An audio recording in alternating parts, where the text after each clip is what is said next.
Next part में हम देखते हैं कि जी हुई क्लास में आती है और वो देखती है कि वेनिंग अभी भी नहीं बैठी है क्लास में। फिर वो जोंगजी बाई से पूछती है कि वेनिंग अभी तक नहीं आई। फिर जोंगजी बाई कहता है कि उसे कितना सीरियस चोट लगी है ना, तो वो स्कूल से छुट्टी लेकर चली गई घर पर। फिर जी हुई कहती है कि फिर वो कब आएगी। फिर कहता है कि अरे अभी तो वो रेस्ट करेगी ना अपने घर, अभी कैसे आएगी। अब कई दिन गुजर जाते हैं लेकिन वेनिंग नहीं आती और उसके डेस्क पर भी खूब सारे टेस्ट पेपर जमा होते जा रहे होते हैं और जी हुई उसे ही देखे जा रही होती है। अब जिंगन जा रहा होता है और सामने से जी हुई आ रही होती है। अब जी हुई जिंगन को रोकती है और कहती है कि जिंगन मुझे माफ कर दो, सब मेरी ही गलती थी और मैंने तुम्हें उस दिन कुछ ज्यादा ही चिल्ला दी थी, लेकिन तुम्हें मुझे पहले बता देना चाहिए था ना। फिर जिंगन कहता है कि मैं बताना चाहता था कि मैंने किसी को भी आंसर नहीं बताया है। फिर जी भी कहती कि हाँ मुझे पता चल चुका है, मुझे ही गलतफहमी हो गई थी। फिर जिंगन कहता है कि जी हुई अबकी की विंटर हॉलीडे का क्या प्लान है तुम्हारा। फिर जी भी कहती है कि अबकी की विंटर हॉलीडे में मैं ट्यूशन ज्वाइन करने वाली हूँ। फिर जिंगन कहता है कि अगर तुम्हारे पास टाइम मिले तो क्या मैं तुम्हें बाहर ले चल सकता हूँ।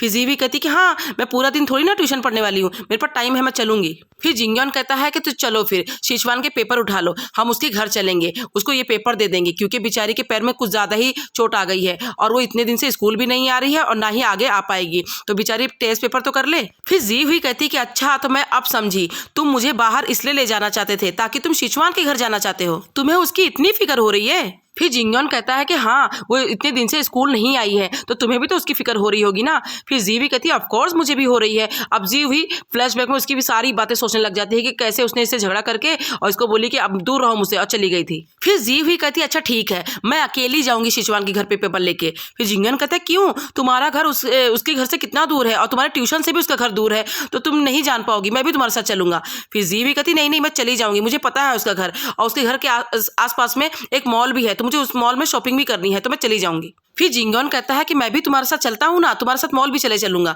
फिर जी भी कहती है कि तुम्हें क्या पता कि गर्ल्स लोग क्या खरीदती हैं क्या नहीं, तुम नहीं समझ पाओगे।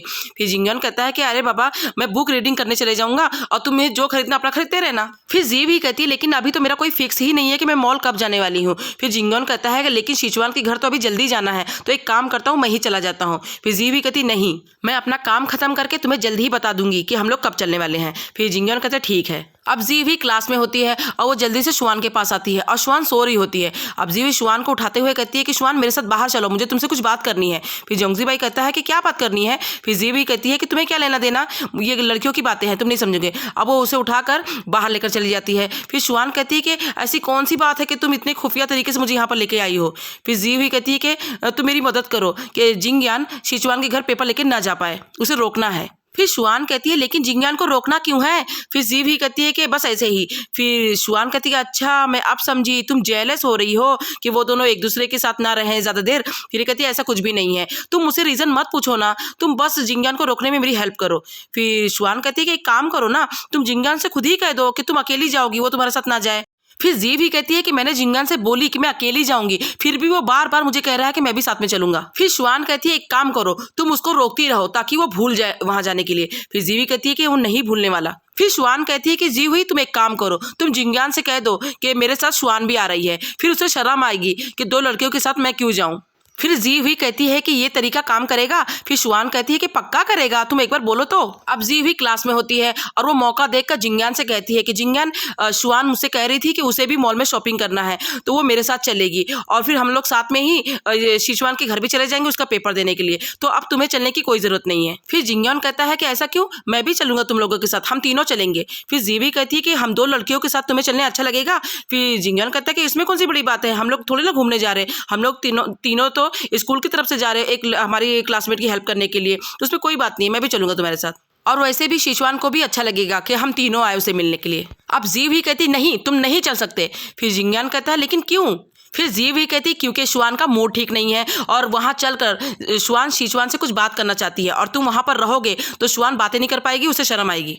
अब जिंगयान और जी हुई ये दोनों देखते हैं कि शुआन अपनी सहेलियों से खूब हंस कर बातें कर रही होती है क्योंकि जी हुई ने इसको बोली है कि शुआन का मूड ठीक नहीं है। फिर जी हुई इसको कहती है कि अरे जो तुम देख रहे हो ना कि अभी जो शुआन हंस के बातें कर रही है ये सब नकली है, क्योंकि वो ना अपनी सारी सीक्रेट अपने दिल में रखती है और सब दिखावा करती है। फिर जिंगयान कहता है लेकिन मेरा जाना जरूरी है, हम लोग जो आजकल पढ़ाई कर रहे हैं बहुत ज़्यादा हार्ड है और मैं ही शिशवान को पढ़ा सकता हूँ, तो एक काम करते हैं मैं वहाँ पर उसे पढ़ाकर सबसे पहले चले जाऊँगा और उसके बाद तुम लोग अपनी लड़कियों वाली बातें करते रहना।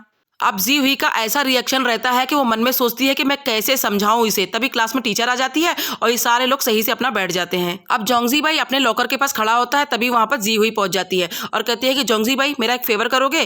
फिर जोंगजी भाई कहता है ठीक है, जितना डिफिकल्ट तुम्हारा ये काम होगा उतना ही ज्यादा मैं तुमसे पैसे लूंगा। फिर जी हुई कहती है कि तुम बस एक काम करो, जिंगयान को कैसे भी करके सिचुआन के घर पेपर ले जाने से रोक दो। फिर जोंगजी भाई कहता है अच्छा तो ये काम करना है, तो फिर मुझे 100 मिलियन चाहिए। फिर जीवी कहती तुम्हारा मतलब क्या है। फिर जोंगजी भाई कहता है कि अरे तुम उस बेचारे को अकेले क्यों नहीं जाने देती सिचुआन के घर। वो बेचारा सिचुआन को देखना चाहता है, उसे बातें करना चाहता है, और तुम उन लोगों को फॉलो करते हुए उनके घर साथ में जाना चाहती हो। क्या तुम अपना मजाक उड़ाना चाहती हो उन दोनों के बीच में आकर। फिर जीवी कहती कि जोंगजी भाई मुझे लगता है कि तुम मेरे हाथों बहुत जोर से मार खाना चाहते हो। अब वो उसके पीछे भागने लग जाती है। फिर जोंगजी भाई कहता है कि तुम हर वक्त मुझे मारती रहती हो।